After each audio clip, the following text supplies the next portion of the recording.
Which statement best explains why there is no real solution to the quadratic equation 3x squared plus 2x plus 5 equals 0? Okay? And they're talking about the value of the discriminant being positive, equal to 0, negative, or it's not a perfect square. So the problem is has to do with what we call the discriminant. And discriminant in this case is 2 squared minus 4 times 3 times 5. Now, what is this discriminant?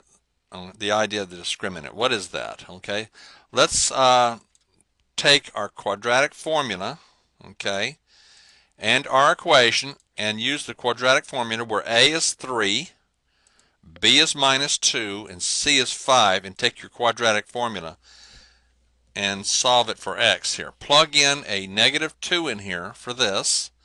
So just like it was before, the opposite of a minus 2, okay, and then we have minus 2 squared. A here is 3, so put a 3 here and here.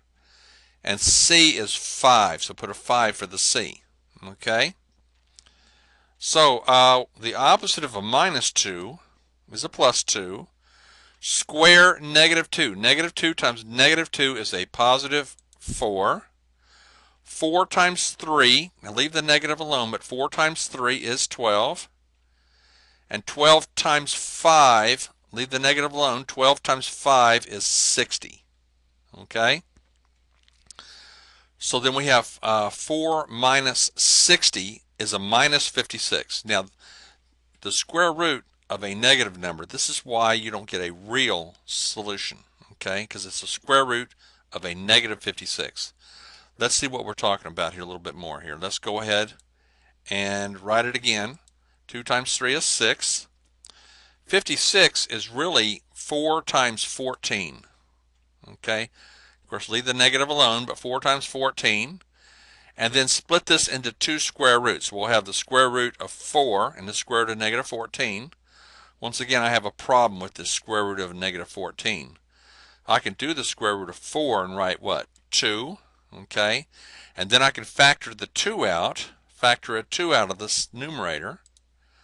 Factor a 2 out. We'll have 2 times 1 is 2. And you put a 1 in place of this 2. Also put another 1. Okay. I still have that, the main problem being the square root of 14. This over 6. Cancel the 2 out with the 6. You're going to divide both those by 2. 2 divided by 2 is 1. 6 divided by 2 is 3. So you end up with, you still have a negative square root there, and that's the problem with this, okay?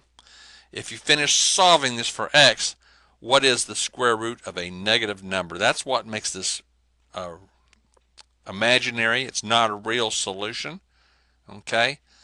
So let's go back a few steps here, okay, and think about this a little bit, okay? This gave you a minus, didn't it? Okay, and that's the problem. You have a minus right here.